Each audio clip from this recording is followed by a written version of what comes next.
Holy fuck, was this overbooked? Like I said, it should have ended with the Frankensteiner from the top rope ages ago.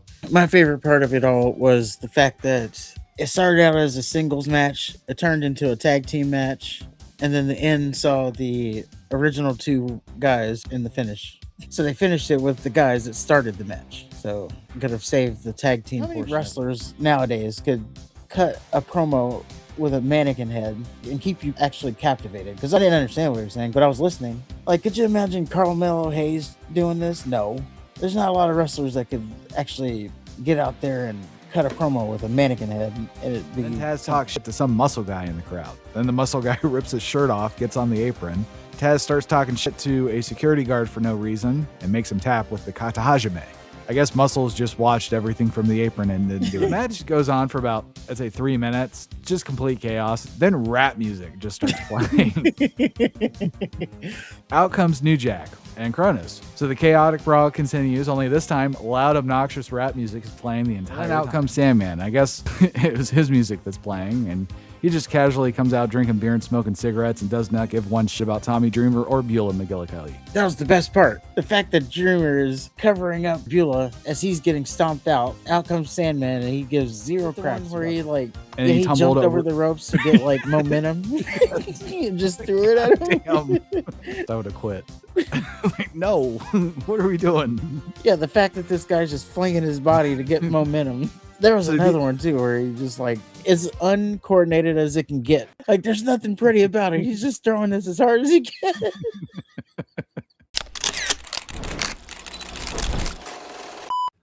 Let's move on to ECW, November to Remember, 1997.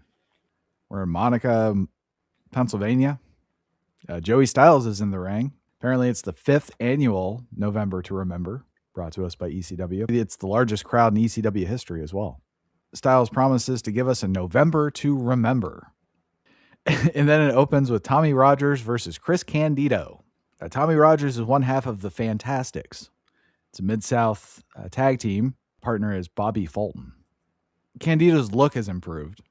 He's no longer like a vanilla piece of white trash. He actually looks like a wrestler. Kind of reminds me of Buddy Rogers, especially with the hair. Mm-hmm. So the match starts, and Tommy Rogers just kind of flopped to the mat, which I thought was kind of interesting. He just hit the mat. Like sometimes they'll like try to pick the ankle thing, but yeah, he was like flat backed for some reason. Rogers pushes Candido. Candido flops to the mat and tells the ref, "Hey, Rogers pulled my goddamn hair." And then they both try to out wrestle each other. It goes to a stalemate. You can just see them go nose to nose, all frustrated. And Rogers gets Candido in a wrist lock. Crowd hated it and started chanting boring. They start wrestling again. Rogers is clearly better than Candido. So Candido goes outside and baits Rogers, take control of the match. It was great because Rogers missed a baseball slide, and that's all Candido needed to capitalize. Grab Rogers, slammed him on the apron, and just started taking control. Doesn't last long, though, because Rogers crotches Candido on the steel ring post. Styles said, "That may change Candido's sunny disposition." He's like, "Come on, I had to see it." Rogers suplexes Candido on the concrete floor because ECW doesn't have the aesthetic looking mats like the other wrestling companies do. And then Rogers gets Candido in a modified camel clutch. Candido stands up. Rogers turns it into a Frankensteiner. Candido catches Rogers with a power slam, does a textbook vertical suplex, and tries to win with it. And it just grabbed the cockles of my heart right there. Nobody tries to win with a suplex anymore. Nope. After a top rope leg drop, Candido starts chopping Rogers in the corner. Crowd starts wooing, and then Candido mocks Flair. It's just interesting that they were doing it in 97, the woos. I remember that being like a thing when Flair was like on his way out. Or at least that's when I noticed it. Apparently I wasn't paying attention. Yeah. I mean, this is the first time I've heard him do it, but it's also probably the first time there's been chops like that. I don't know. Rogers uses the distraction to fire back on Candido, and he mocks Candido mocking Flair or whatever. And then he hits a superplex. And then Rogers goes to the top rope. Candido gets to his feet, knocks Rogers to the floor. And he drags Rogers back in the ring, sets him on the top rope, hits a top rope Frankensteiner. And somehow Rogers kicked out. And I was stunned. And that's when the match should have ended. So then Candido goes to the top rope. He gets caught by Rogers with a sit-down powerbomb. Lance Storm then hits the ring, and he and Candido starts beating the fuck out of Rogers. Then dynamic Jerry Lynn hits the ring, starts taking it to Candido and Storm. Rogers recovers, and everyone just starts fighting. Styles asked at the same time I did about this being a one-on-one match still. And then Jerry Lynn dives on Storm. Candido dives on Storm and Jerry Lynn. Rogers dives on Candido, Storm, and Jerry Lynn. The ref then gets on the mic and declares it a tag match. Then they do a bunch of bullshit. Rogers rolls Candido up, grabs his tights, exposing the dude's ass. Then Candido held Rogers so Storm could hit a missile dropkick from the top rope. Rogers, of course, sidesteps it, and Storm dropkicks Candido. Jerry Lynn hits Storm with a crossbody off the top rope on Tommy Rogers' shoulders, which is like a athletic doomsday device. I don't know what you would call that. Lynn goes back to the top rope, but Storm recovers, tries to climb up top with Lynn. Then Candido gets mad, pulls Storm off Lynn for some reason, and hits Lynn with a top rope powerbomb. Rogers breaks up the pin, then hits Storm with a kill switch, or a Tamakaze, as he called it. And then Candido wins out of nowhere with a Northern Light suplex to Rogers. Holy fuck, was this overbooked? Like I said, it should have ended with a Frankensteiner from the top rope ages ago. It went from being a great match to like a fuck every bit of this match. My favorite part of it all was the fact that it started out as a singles match. It turned into a tag team match. And then the end saw the original two guys who were in the singles match in the finish. So they finished it with the guys that started the match. Yes. So could have saved the tag team portion of it. But yeah, I thought Rogers and Candido was really good. It was a good wrestling bout. A good wrestling match, but just the two participants is like, good God, get this over with. I don't know. The guy in the red trunks was about as generic as they come. Chris Candido's gimmick is to not have a gimmick. So, he's wearing all black with blonde hair. He looked like a wrestler. But his whole gimmick was that he doesn't have a gimmick. As in, there's no flashy stuff. So, yes, this was just a old school wrestling match. It was great. And I would be okay with it. It was just, the two participants. I guess that's the problem I had with it. It's just the two guys that were having the match. Like if it was, I don't know, Lance Storm and Chris Benoit, I would be all into it. But just being these two guys, I still need more time with Candido, I think. That's the problem. He's growing on me because, when I first saw him, he just looked like a trailer hick. I mean, he was a good wrestler, but the personality kind of rubbed me the wrong way. But now he just looks like a polished old school wrestler. And I've heard the name Tommy Rogers. Like I say, he's from Mid-South. So that was interesting to me. To me, he looked just like the jobberest jobber they could find. That's fair. But yeah, it went way, way, way too long. Well, after that, a music video plays out of nowhere. We see the end of Mikey Whipwreck and Steve Austin. Whipwreck won with a roll-up and a handful of Austin's tights. Boy, was it. He basically pulled his tights off.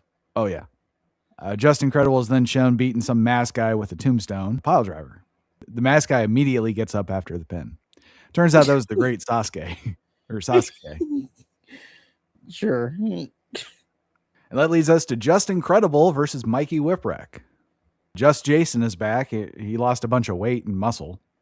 And he's managing Justin Credible, who played a straight up bully asshole, which was great. I know he's kind of a piece of shit now, but he's my favorite ECW not original, but alumni. I know what you're saying, yeah. I'm starting to think mine's Taz. Taz is a good one too. Yeah, even though that promo he cut later. Which one? The one with his mouth full of dip. Oh my God, yeah. Like the first one he did, it was good when he was talking about, I'm gonna bust you up. I will bust you up bad. I need to just tap you out, Sabu. Yeah, that was a great promo. I've been waiting for this kind of a match. Yeah. So Whipwreck was the guy that the crowd loved and hated to see get his ass kicked. Yeah, Justin Credible was the guy everybody hated. So then they trade sleeper holds. Whipwreck almost wins with a super kick. Justin goes for a leapfrog and Whipwreck catches him with a powerbomb. It's almost a near fall too. Whipwreck hits a top rope Frankensteiner. Just Jason gets involved and he got kicked in the balls for it. Incredible hits a reverse DDT, tells Just Jason to get his lick back on Whipwreck. So Just Jason holds Whipwreck while Just Incredible climbs the top rope.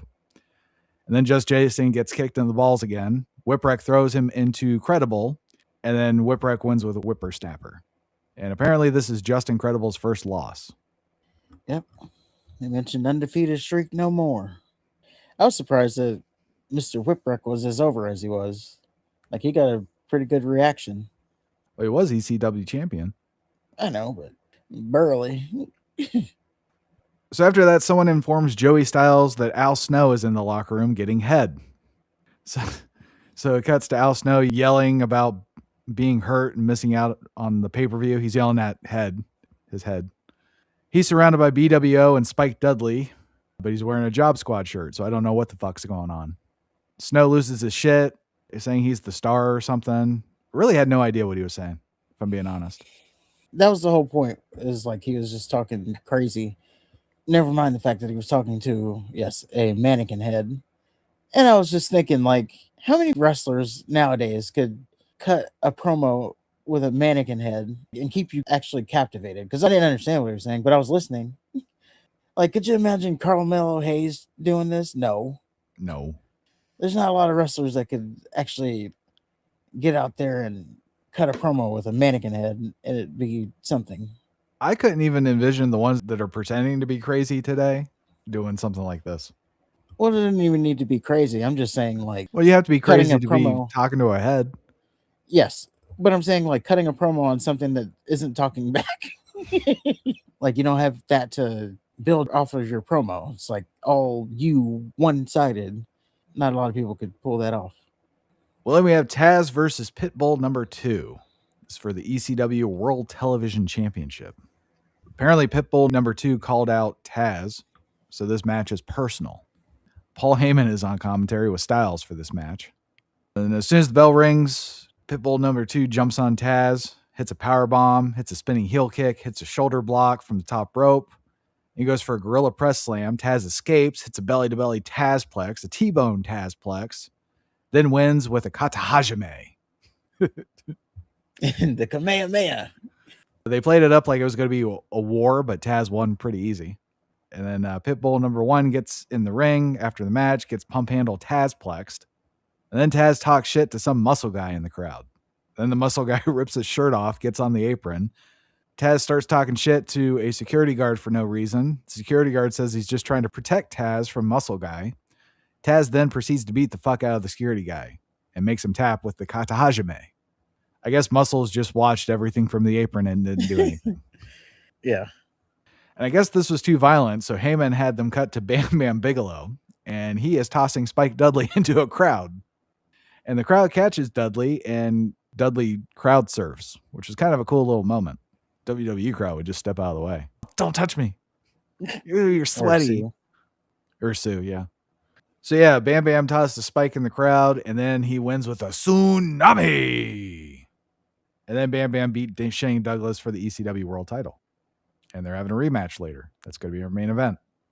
But before that, we have the FBI, Full-Blooded Italians, which is a team of Tracy Smothers, who's from Springfield, Tennessee, Little Guido from Queens, New York, and Tommy Rich from Hendersonville, Tennessee, versus the Dudley Boys, which is Bubba Ray and Devon, with Sign Guy Dudley and Big Dick Dudley, and their announcer Joel Gertner.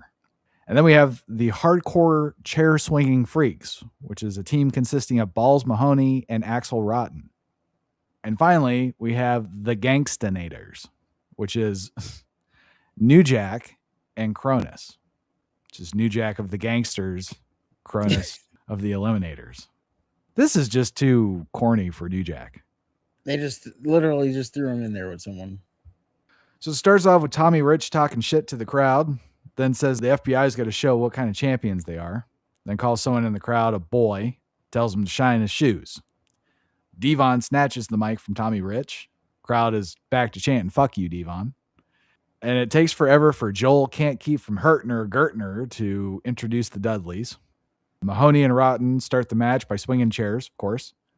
Shocker, the guys with the weapons do the early ass kicking. Then Big Dick Dudley gets involved. And the Dudleys and FBI start kicking Rotten and Mahoney's ass.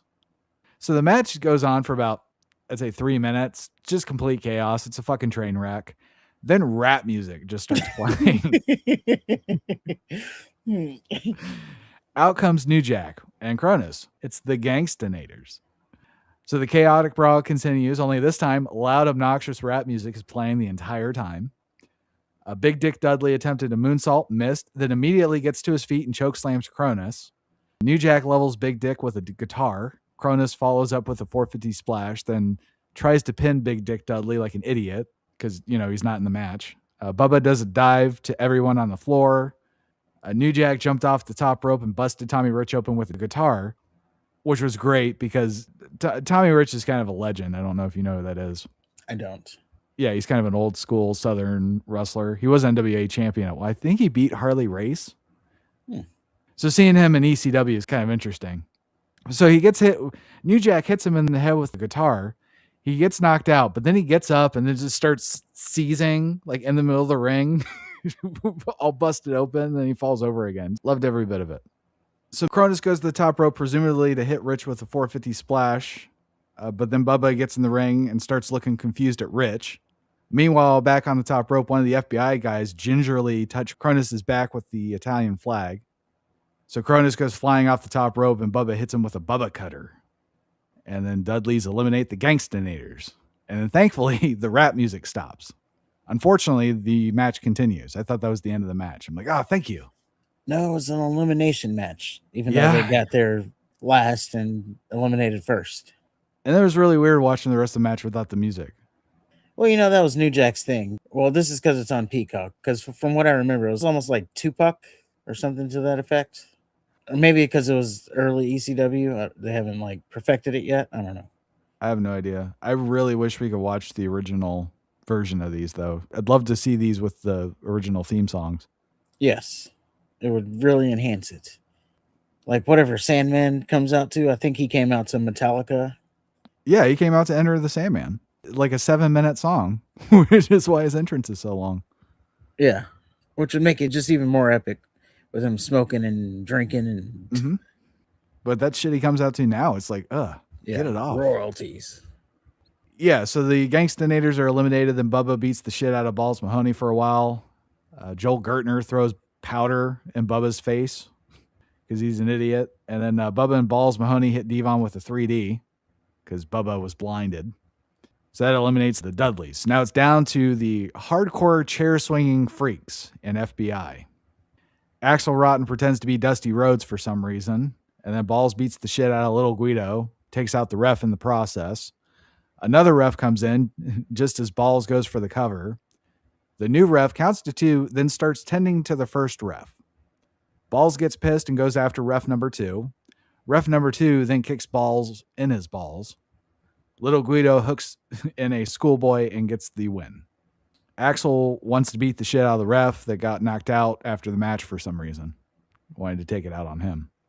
I don't know, but it was a crazy finish with all the ref bumping thing. And that's not the worst bit. Yeah, unfortunately, this is about to get a lot worse for the ref bumps. That was a hard to follow match, though. Yeah, it was all over the place. Well, then we have Tommy Dreamer and Beulah McGillicuddy are entering the arena. Dreamer says he's coming in all busted up and far from 100%, but he's lived with pain all his life. He just has to deal with it.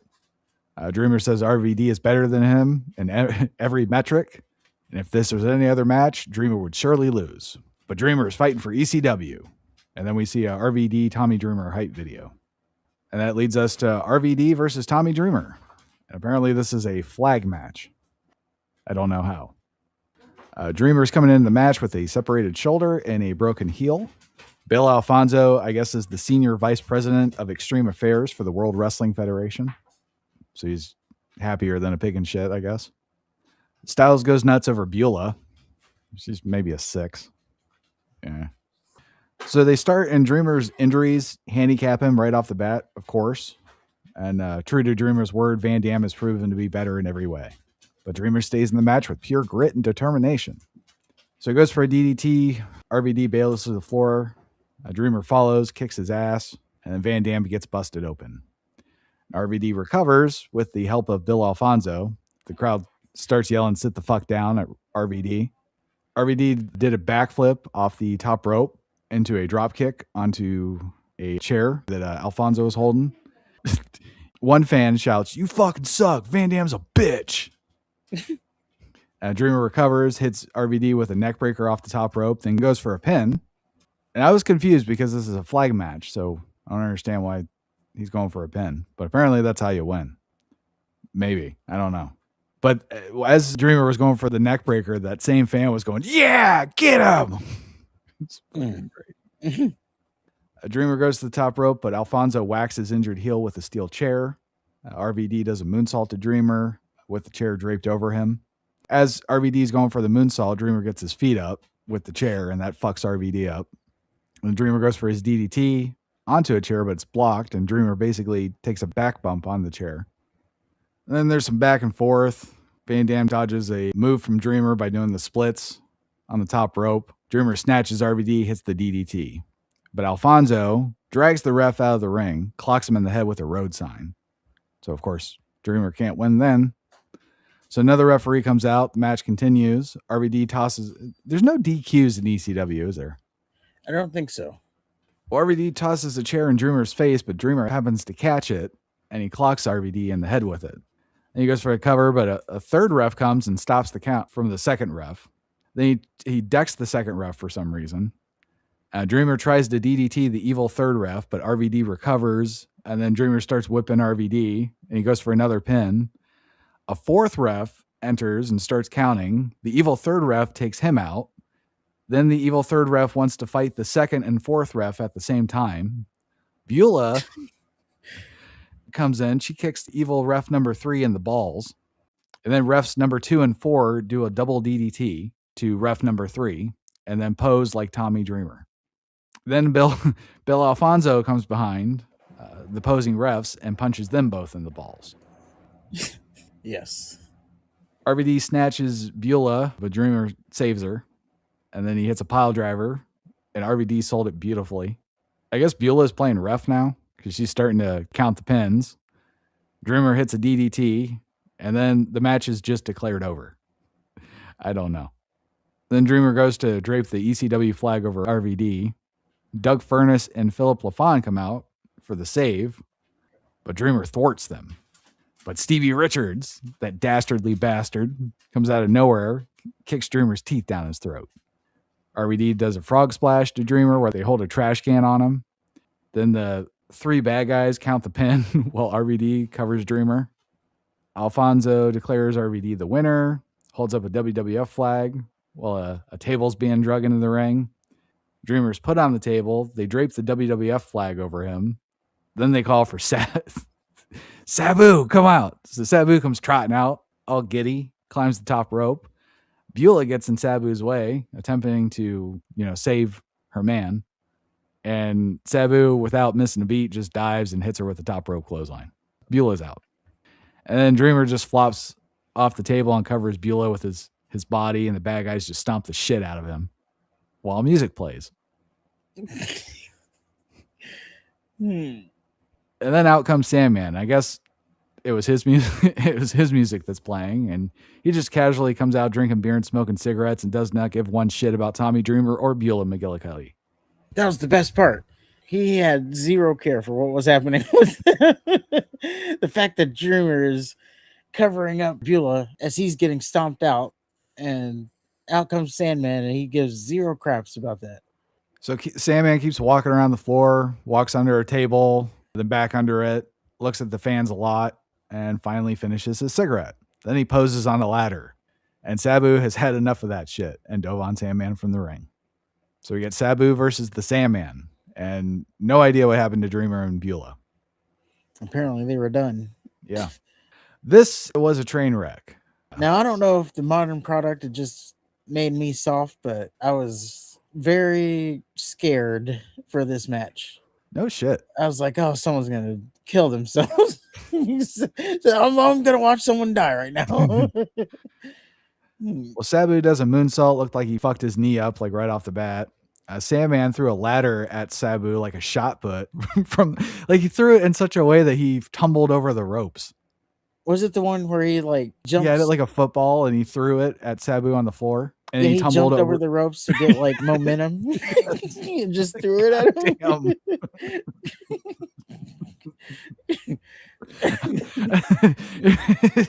if that was a real contest, I would have quit. Like, no, what are we doing? Yeah, the fact that this guy's just flinging his body to get momentum. That's crazy. I don't know why, but that was insane to me. There was another one too where he just like as uncoordinated as it can get, but you can tell the only reason he was doing it was just to fling it as hard as he can. Yeah. Yes. Like there's nothing pretty about it. He's just throwing this as hard as he can.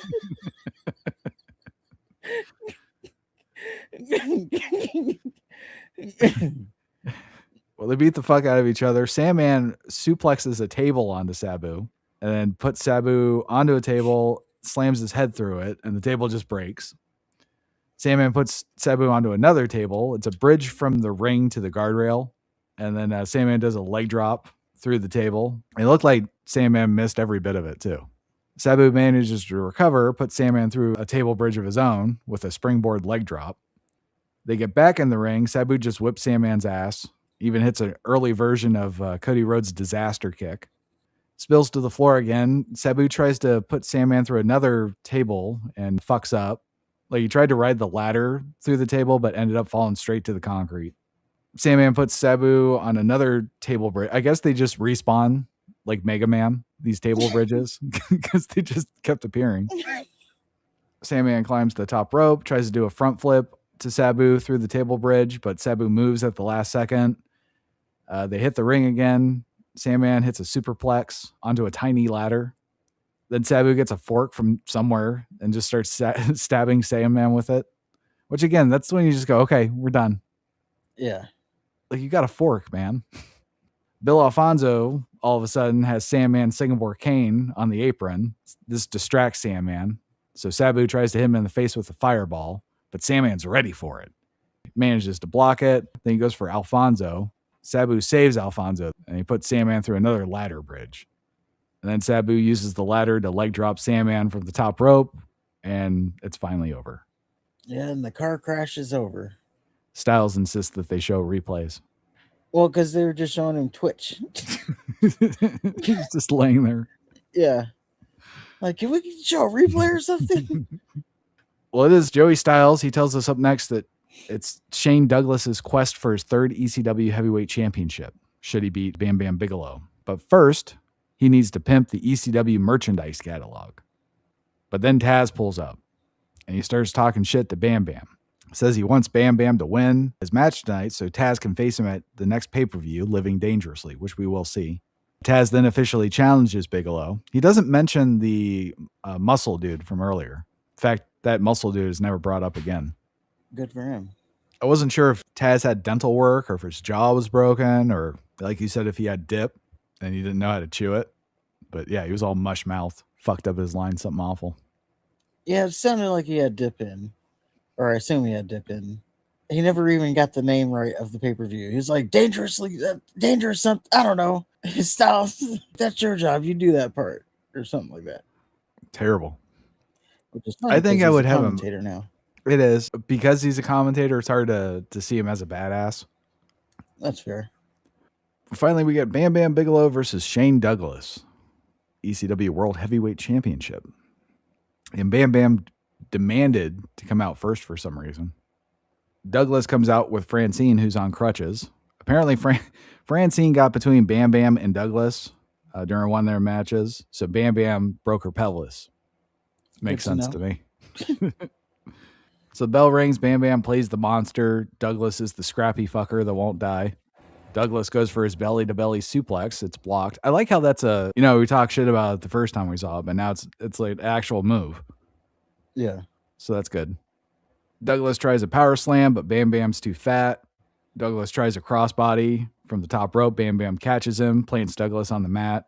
Bam Bam kicks Douglas's ass on the floor, stares down Francine. Douglas gets a brief flurry after a blatant dick shot, but Bam Bam recovers quickly. And he gorilla press slams Douglas on the steel ring post. He sets the table up, tries to moonsault Douglas through it, but Douglas recovers and powerbombs Bigelow through the table instead. Douglas gets some shots in, but Bam Bam tosses him out of the ring. Then Douglas just starts spamming clotheslines. They spill to the floor again. Bigelow powerbombs Douglas through a table. He hits another powerbomb in the middle of the ring. Douglas gets busted open. And Douglas is getting his ass beat so bad, Francine calls Douglas's friends for help. Bam Bam picks Douglas up and tosses him to the floor on top of his friends. It was Lance Storm, and I can't remember who the second guy was. Wasn't it Candido? That's right. It was Lance Storm and Candido. Triangle or whatever they call it. Basically, the most generic name it can be. But so after the friends don't work, Francine gets in the ring and tries to take Bam Bam out with her crutch. Has no effect. But Francine did leave Bam Bam with a weapon. And he tried to hit a home run using Francine as the ball with the crutch before beating on Douglas some more with the crutches. And then Douglas tries to use a backslide. Bam Bam, of course, reverses it, but Douglas hits a belly-to-belly suplex. And Bam Bam sets up a bridge in the middle of the ring with a table and a chair. Well, he uses a half a table and a chair. And he goes to powerbomb Douglas through it, but Douglas reverses it and belly-to-belly suplexes Bam Bam through the table for the win. He celebrates, with Lance Storm and Chris Candido. And new champion, which is crazy. I was thinking, so far we've seen like a new champion at every pay-per-view for ECW. That's true, yeah. I would say that for me, the Tommy Dreamer RVD match was probably the best one of the night. I don't know. I would say, yeah, either that one or for me, like the car crash. It was so unorthodox, but that made it just that entertaining. Like there was one point where there was a ladder on the guardrail and the Sandman, I don't know what he was going for, but he springboards out and just grabs the ladder and throws it behind. Like, I don't know what his original plan was, but that's what he came up with. So fucking unathletic. He's great, though. I'm starting to get into the Sandman, his beer belly and everything. Yeah, I was thinking, like, he's like the most wrestler there is right now. Yeah. And he's like, his character is to drink beer and smoke cigarettes. So, yeah, he's not going to look like Batista or anything. Well, that was November to remember. I guess Mikey Whipwreck defeated Justin Credible in a rematch at Better Than Ever. That's a show we won't see, so we can spoil that one. The Full-Blooded Italians dropped the World Tag Team Championship to Chris Candido and Lance Storm in a three-way dance. This also involved the Hardcore Chair Swinging Freaks. After losing the World Heavyweight Championship, Bam Bam Bigelow continued his feud with Triple Threat. That's what the faction is. Triple Threat, okay. This gained Lance Storm as the third member to replace Bigelow. So it's Douglas, Candido, and Lance Storm now. At a show called Hostile City Showdown, Bigelow turned on his tag team partner Taz in a handicap match. This was against Shane Douglas, Candido, and Lance Storm. And I guess he rejoined Triple Threat while Storm was kicked. So Lance Storm replaced Bigelow. Then they had a match, and then Bigelow just joined the group again. They kicked Storm out. And Sabu and Sandman competed in a Stairway to Hell match at House Party. I bet that would have been awesome to watch. Our next ECW pay-per-view is ECW's Living Dangerously, 1998. We're in Ashbury Park, New Jersey. The main event is Al Snow and Lance Storm versus Shane Douglas and Chris Candido. But before that, we have WCW's Road Wild 1999. It's in Sturgis, South Dakota. It's the fourth and final Road Wild pay-per-view by WCW. In the main event, Hulk Hogan faced Kevin Nash in a retirement match for the WCW World Heavyweight Championship. This was Hogan's fourth straight Road Wild main event match. So he main evented all of the Road Wilds. That's cute. Of course he did. Other matches on the card featured Rey Mysterio Jr., Billy Kidman, and Eddie Guerrero versus Vampiro and the Insane Clown Posse. Oh, no. That's going to be a Luthez classic. What are you fucking talking about? 6-man tag match. We have Harlem Heat versus Canyon and Bam Bam. God, he won't go away. Bam Bam Bigelow for the tag team titles. There's DDP versus Chris Benoit. It's a no disqualification match for the U.S. Championship. We have Psycho Sid versus Sting. Should be interesting. Goldberg versus Rick Steiner. Should be equally interesting. And then we have Randy Savage versus Dennis Rodman competing with Vampiro and Insane Clown Posse for worst match of the evening. Oh boy. And that is Road Wild. You get a week to mentally prepare. Take 2 weeks to watch it.